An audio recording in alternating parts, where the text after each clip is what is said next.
a small school with large ambitions located on Mount Desert Island. College of the Atlantic enriches the liberal arts tradition through a distinctive educational philosophy, human ecology. The College of the Atlantic community encourages, prepares, and expects students to gain expertise, breadth, values, and practical experience necessary to achieve individual fulfillment, and to help solve problems that challenge the natural world order. In December 2007, COA became the nation's first carbon-neutral college. It's still the only college that has reduced its carbon impact to zero. How? Where is this energy coming from?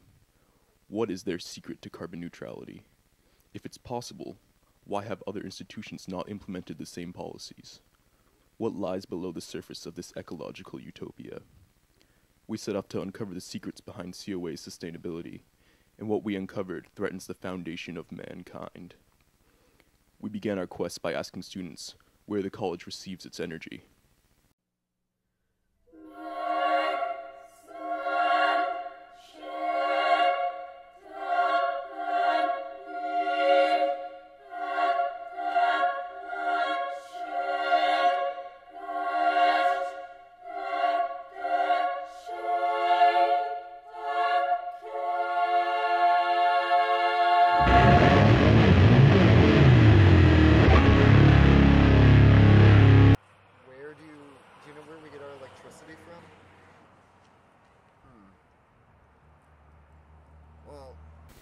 I don't know.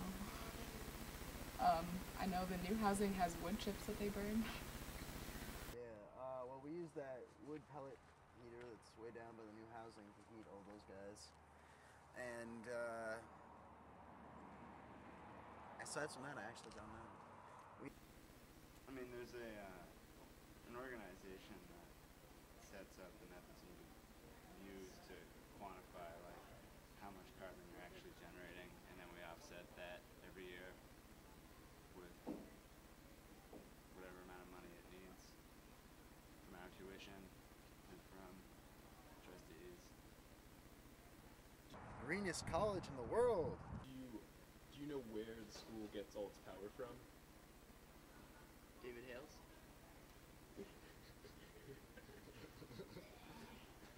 I thought it was Nancy Andrews. Oh yeah, might be. Captain Planet.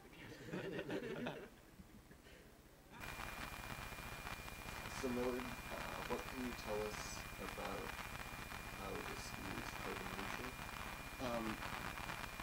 Well, I'm really busy at the moment. I have to tell you, so I'm going to try to be as brief as I can. But the fact is that the carbon neutral should be, you should be able to go on the website and see all the reasons that we're carbon neutral. Basically, we're getting our energy from wood pellets. So that's, I'm not sure what you're looking for here. We get all of our energy from wood pellets? Well, I don't know. I mean, I think I'm not sure exactly where all the power comes from. Again, but we're trying to, we have a pretty reliable source of power, and I believe the website explains all of the, Can we look at this drawer? Actually, no, not electrical. Electrical. That's really not open to the public, so it's really nothing in there anyway. So I would just say that if I were you, I would go to the website, and they explain pretty carefully how we get our power. It's really warming. Yeah. We had heard a lot about the wood pellet silo powering the new student housing. It was the only lead to go on. We went down to this silo to investigate, and it turns out the thing wasn't even on. We had been duped. It was time for some reconnaissance. The turrets is the oldest building on campus. The oldest secrets had to be kept there.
We were caught in the act.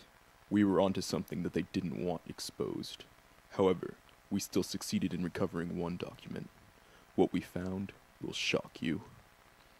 This document revealed the secret history behind the founding of the school and the true intentions of the alleged College of the Atlantic. The logo on the letterhead is inverted. These runes, intended to stand for human, land, and water, reveal different intentions when inverted. The land and the humans have become submerged underwater. We believe this document to be the true mission statement of the school. Several of the segments of the document referenced the revelations of Edgar Cayce, the sleeping prophet of the 20th century. Cayce would induce a trance upon himself, accessing knowledge from deep within his unconscious mind. The voice that spoke through Cayce during these trances was a reincarnation of a soul from the civilization of Atlantis. Cayce's description tells of an advanced civilization existing in the Atlantic Ocean that had developed electronic transmission, flying ships, hot air balloons, and other technologies, all powered by a mysterious energy firestone crystal that could produce varying degrees of power, depending on how much it was charged. We believe the lost crystal of infinite energy referenced in the recovered document to be this firestone crystal prophesied by Cayce. The final destruction of Atlantis resulted from the overcharging of the crystal around 10,000 BC. Shards of the destroyed crystal were scattered throughout the globe. An exodus followed, sending the Atlanteans to Egypt and pre-Columbian America. One of Cayce's most specifically timed predictions about Atlantis was that the evidence of the civilization would rise from the seafloor in 1968. It was in this year that the Bimini Road was discovered off the coast of Florida. We can assume these are the same ruins that are referenced in the document as signaling the Second Age. It is no coincidence that College of the Atlantic was established at this time. Still, the most shocking revelation in this document is that the rising sea levels will result in a new world order, with Atlanteans dominating over the human race.